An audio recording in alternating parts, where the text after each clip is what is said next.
We have a ton of questions from our viewers and from people who wrote in and wanted to know, Winnie, what you had to say about this. So let's get right to it. Toya is asking, which high-yield savings account should I use, and how much money would I need to open one? Susie talked about the importance of a high-yield savings account. Which one, and how do I open it? Got it. Okay, cool. So I'm going to say this. I'm not going to tell you a high yield savings account you should go run to, drop everything, and go open up right now. That's not how I want to approach this. I want to tell you this. Trust, but verify. Listen to what I'm saying, but find out for yourself that it's accurate and true, so you know for yourself that you're standing on good ground and you're making a decision that is best for you. However, I'm going to give you 3 different bank accounts for you to go ahead and look at and research for yourself. So the first one, and I use personally, is Ally Bank. All right. At the time of this recording, Ally Bank is paying 3.75% interest rate on your money. Now, some things about Ally Bank, they do not require you to have a minimum balance to open up an account. Okay, that's number one. Second, it's FDIC insured up to $250,000 per depositor. There's protection around your money. We want that protection. Make sure whatever bank you decide to land on, whatever high yield savings account you decide to put your money in, make sure it's FDIC insured. All right. Option number 2, SoFi Bank. At the time of this recording, they are paying 4% interest rate. However, there's a caveat around that. All right. Caveat is you must open a checking and a savings account. It just can't be a savings account. That's number 1. Second off, you must set up direct deposit if you're wanting to earn that 4% interest rate. Okay. And then lastly, much like Ally Bank, there is no minimum balance required to open up that savings account. It's also FDIC insured, so you have that protection up to $250,000 when it comes to your money. Last one that I'll give you is Capital One 360. I also use Capital One 360. At the time of recording, they are paying 3.50% interest rate, so it is on the lower side compared to Ally Bank and SoFi. However, I have no issues with the bank at this point in time, and there is no minimum required to open up a Capital One 360 high yield savings account. All right. However, I want to switch gears really fast and talk about just traditional savings accounts versus high yield savings accounts. The reason is I see quite a few people who are still holding their money in a traditional savings account. Now, that's not a bad thing. Right? It's not a right or wrong situation. However, when we think about our dollars sitting in a savings account, not really getting a whole lot of action, because what's a savings account typically for? Well, one would be an emergency fund, right? So those dollars sit there in case of emergency. And then second, it's going to be for any type of savings goals you have. Maybe you have a goal 5 months, 7 months, 13 months down the line, and you're stashing it in a savings account to then pull out and use when you need it. So the thinking is those dollars are just going to sit there. When you sleep at night, slobbering all over your pillow, them dollars are still sitting there. And so if you're asleep at night, we want your dollars to be working as hard as possible for you. They're like your foot soldiers, right? They need to be in battle, doing what they need to do for you to make you more money even while you sleep. And so if you're looking at a traditional savings account, and I went online and did a little quick search, and I typed in what's the average savings for a traditional bank. And what I found was the average APY is roughly 0.37%. 0.37%. So let's add some numbers around this. So let's say you had $4,000 sitting in a Bank of America savings account, a traditional bank. You did not pull money out of that savings account, and you did not add any money into that savings account. $4,000 is just sitting there. And so in the course of one whole year at 0.37% interest, that means you would have earned $14.80 in that full entire year. Or if we break that down month over month for 12 months, you would have made $1.23 every single month on top of that $4,000. Right? So we ain't talking about big money here, especially with the thinking of if your dollars need to be working as hard as they possibly can for you. If you're making $1.23, that means some of them dollars are slouched up on the pillow right next to you, dozing off, sleeping, ain't doing no work. That's not going to work for us. And so the reason we want to transfer our money into a high yield savings account is because there's more activity, there's more work, there's more action that's happening when it comes to your dollars when you're sleeping at night. So let's take, for example, that Ally savings account. It's paying 3.75% interest on your money. So that same $4,000, right? That same $4,000 we took out of Bank of America and we put into Ally Bank. Well, now in one entire year, you would have made $150 in the whole entire year.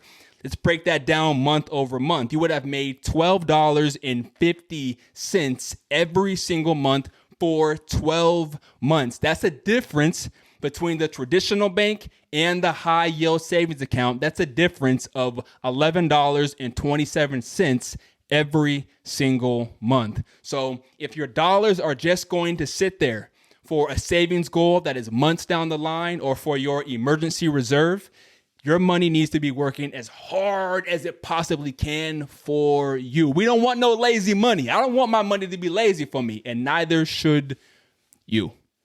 Yeah, and so many people are where Andrea is right now. They've never invested. They're close to retirement.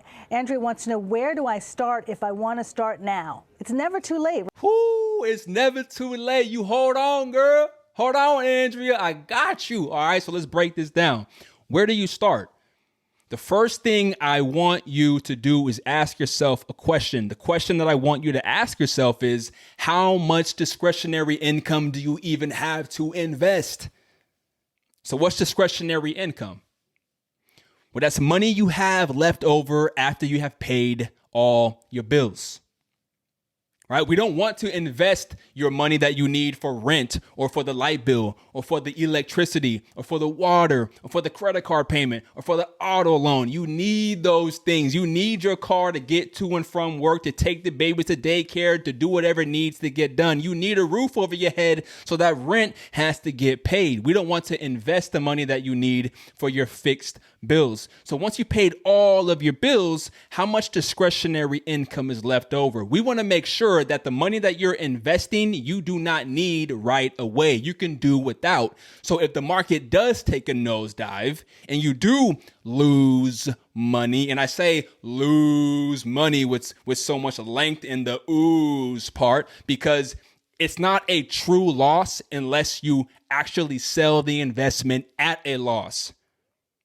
Hear me again. It's not a true loss unless you sell the investment at a loss. At that point, if you take a loss in the market, but you did not sell, it's just a paper loss. You still have time for those dollars to recoup and gain traction on an upward trajectory in time. But we need to know, how much money do you have discretionary that you can do without, but it's not going to impede on your life, that you can invest in the market? That's question number one.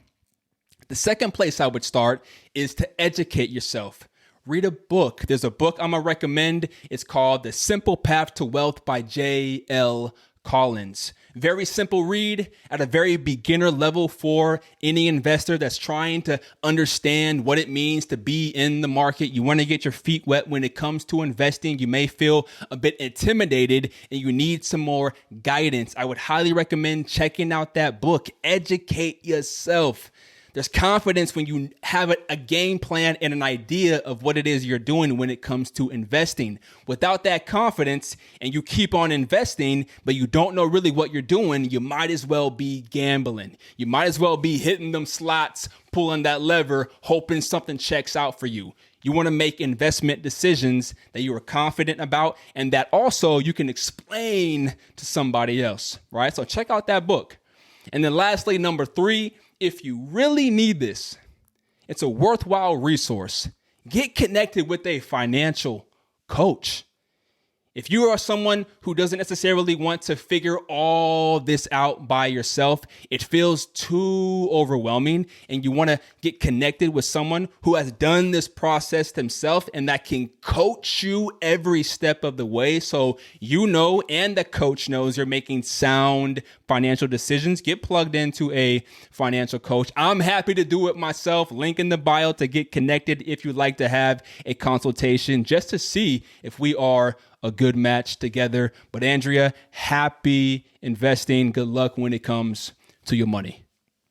Very good answer there. For Joy, she's starting the beginning here. She's saying making a budget seems intimidating to someone that has not done it before. So how do I determine what my budget should be?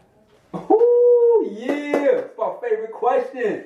The budget, baby, the most important, the foundational step. Let's talk about it. Joy, I got you. I'm going to hold your hand through the process. It's a 4-step process, okay?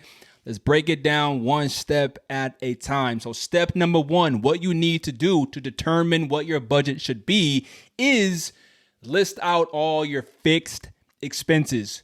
So what are your fixed expenses? These are bills that you pay for month over month that do not fluctuate in price. Think about your rent, the mortgage you pay, think about your cell phone bill, think about that Netflix subscription. Typically, now, could these expenses go up in price? Yes, they could, but more than likely, month over month, they stay consistently the same. So we need to list out all your fixed expenses, and then you need to identify how much are these fixed expenses costing you every single month.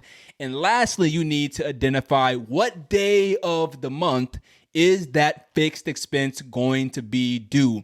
You need those 3 pieces of information, because what you're going to do is once you have that information, you're going to implement what's called the paycheck allocation exercise. This exercise is so critical because it tells you, it answers the question, what does your money need to do for you today? So this is linked down in the description if you want to learn more about the paycheck allocation exercise. If you follow this, you're going to have a rhythm for your money, strategy for your money, stop living check to check, and start using your money with intention. All right.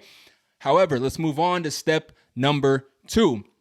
So step number 2 is when it comes to determining your budget, you need to list out all your variable expenses. Now, these variables, they fluctuate month over month, right? So the gas that you put in for your vehicle or the groceries, right? Typically, how much you spend on groceries one month, it may increase or decrease the following month. There's fluctuation there. We need to have what are all your variable expenses you are putting dollars towards every single month. List those out. We do not need a dollar amount yet towards your variables. We just need to know what variable expenses do you typically put money towards, okay? Step number 3. Moving right along. Step number 3, we need to determine your annual expenses. Here is critical. I call these your out of sight, out of mind expenses. I only pay for them. You only pay for them once per year. And so because they're not in our face every single month, like our mortgage is or that cell phone payment is, we forget about it until it shows up in our life. So think about your vehicle registration payment or that Amazon Prime annual bill or that insurance renewal that comes, right? These annual expenses that come once per year. And because people are living paycheck to paycheck, when these annual expenses show up in their life, they typically either have to pull from their savings account or utilize a credit card to make that purchase. So you want to treat your annual expenses like monthly bills. The same way you pay your rent or that mortgage or that Netflix payment or your cell phone bill every single month on time is the same way you want to treat that vehicle registration payment that isn't due until 6 months down the line. Every single month, with strategy and intention, you should be setting money aside for your annual expenses, treating them like monthly bills so they never catch you off guard. And lastly, step number 4 is you want to list out what are the holidays, what are the events that you have planned for the year. Whose birthday do you plan on celebrating this year? Do you plan on going Christmas shopping this year? What vacations are coming up this year? Do you have your anniversary coming up this year? Is your mom's birthday this year? We need to identify what are all the events, what are all the holidays you plan to celebrate, and what's the savings goal you want to have. Come Christmas in December, how much money would you like to have by Christmas? And then we need to put a date to the event or to the holiday. So we know based on your savings goal and when the event is going to be, how much money we need to strategically set aside every single month and treat that holiday and treat that event like a monthly bill. And this ties back into that question about that discretionary income when it comes to investing. If you list out your budget in this fashion, the fixed expenses, the variables, the annual expenses, and the holidays and events, give strategy to your dollars, you'll know exactly how much discretionary income you have left over to invest. And if you find that there's too much money going towards some events or holidays, or you have some annual expenses that you don't utilize often and you want to decrease, well, let's get rid of those. And now you have even more discretionary income to put towards investing or to put towards a rental property that you're trying to purchase, whatever your savings and investing goals are. We need to be intentional. I hope this makes sense. Again, if you need any assistance, reach out to a financial coach. Reach out to me. Link in the description if you would like to connect and have a consultation to see if we are a good fit for each other. But it's all about becoming a good steward of money. And remember, that's someone who was diligent, responsible, trustworthy, and efficient with managing money. You got this.